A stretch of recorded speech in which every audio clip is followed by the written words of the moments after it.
அன்பு நட்புகளுக்கு இனிய வணக்கம். இன்றைய திருக்குறளும் மின்பொருளும் அதிகாரம் பகைத்திறம் தெரிதல். குறள் எண் 874. பகை நட்பா கொள்ளும் பண்புடையாளன் தகமை கண் தங்கிற்று உலகு.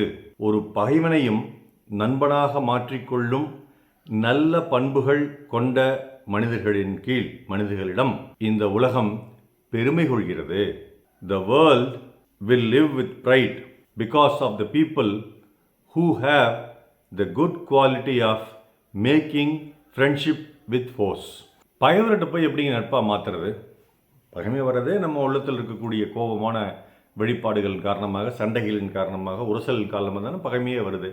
அவனை எப்படி போய் நண்பனாக மாற்றிக்கணும். அதுதான் மிகச்சிறந்த பண்பு. The great quality of a great winner or great human being. அதுதான் அப்படின்னு சொல்லி வள்ளுவர் சொல்கிறார். இதற்கு பல சான்றுகள் நாம் எடுத்துக்க முடியும்.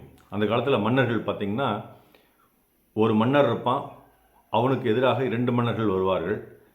இவன் 2 பேர்த்திட்டையும் போய் நம்ம நட்பாக இருந்துக்கலாம், நம்ம நாடு நலமாக இருக்கும், இயற்கை வளங்கள்லாம் பாதுகாக்கப்படும், மக்கள்லாம் செழிப்பாக இருப்பாங்க அப்படின்னு சொல்லிட்டு நட்புறவாக்கி அந்த நாடுகள்லாம் ஈவன் இளவரசி கல்யாணம் பண்ணி கொடுத்து பொண்ணு கொடுத்து இந்த மாதிரியெல்லாம் ஒரு சம்பந்தம் பேசி கூட அந்த நாட்டினுடைய வளத்தை உருவாக்கினார்கள். அப்போ அங்கே நட்பை பகையை நட்பாக மாற்றிக்கொண்டார்கள். சாலையில் நாம் சென்று கொண்டிருக்கிறோம். திடீரென்று நாம் ஒரு ஓரமாக செல்லும் பொழுது எதிர்பாராதமாக இன்னொரு 2 சக்கர வாகனத்தின் மேல் உரசுகிறது.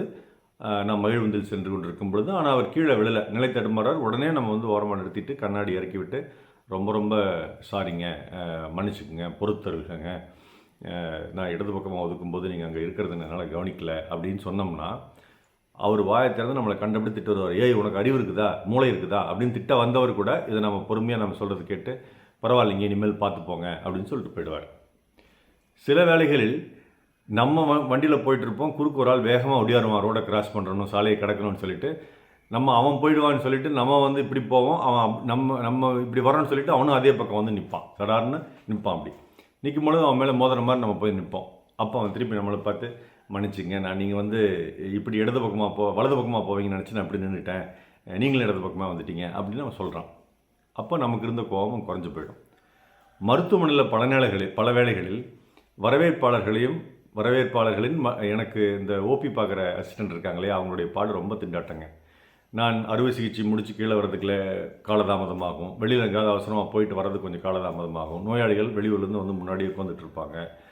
அவங்க கடும் கோபத்தில் இருப்பாங்க. என்னன்னா மருத்துவர் இப்படி வர்றாரு, இப்படி பண்ணுறாரு, நம்மளை காக்க வைக்கிறாருன்னு கூட சில பேர், எல்லாரும் இல்லை, சில பேர் கோபத்தில் இருப்பாங்க. ஏன்னா பல பேருக்கு காத்து பழகி போச்சு. அந்த கோபத்தில் இருக்கிற ஒருத்தர் 2 பேர் வெளியில் அவங்கள்ட்ட கடுமையாக பேசுவார்கள்.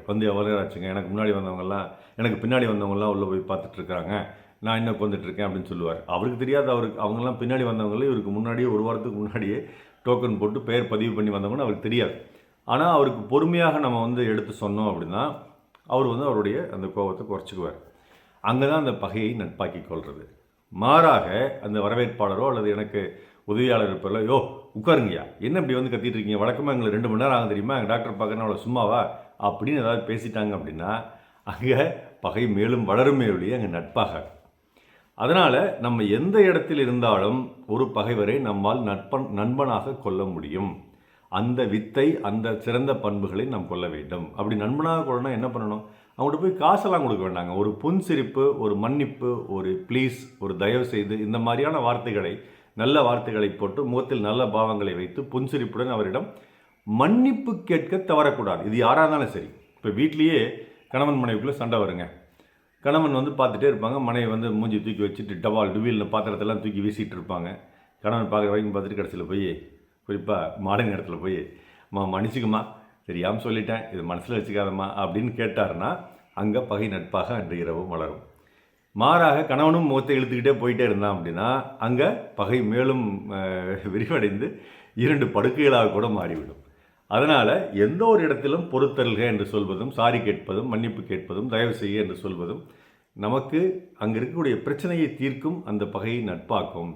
அப்படி இருக்கும் பொழுது தான் வாழ்க்கை இனிக்குமே ஒழிய, அப்படிப்பட்டவனுக்கு தான் பெருமை இருக்குமே ஒழிய, அப்படிப்பட்டவன் தான் வாழ்க்கையில் சாதிக்க முடியுமே ஒழிய, அப்படிப்பட்டவனுடைய அந்த பெருமையில் தான் இந்த உலகமே இருக்குது அப்படிங்கிறதானே ஒழிய, மாறாக ஒருத்தருக்கு ஒருத்தர் சண்டையிட்டுக்கிட்டே இருந்தாங்கன்னா, நட்பை பகையாக மாற்றிக்கிட்டே இருந்தாங்கன்னா இந்த உலகம் அழிந்துவிடும், இந்த உலகம் உயிரோடு இருக்கக்கூடிய அந்த பெருமையை இது கொண்டிருக்காது அப்படிங்கிறதான் வள்ளுவர் சொல்லக்கூடிய அற்புதமான கருத்து. பகை நட்பாக்கொள்ளும் பண்புடையாளன் தகமைக்கண், தகைசால் தமிழர்னு விருது கொடுக்குறாங்க இல்லையா, பெருமைக்குரிய தமிழர்னு.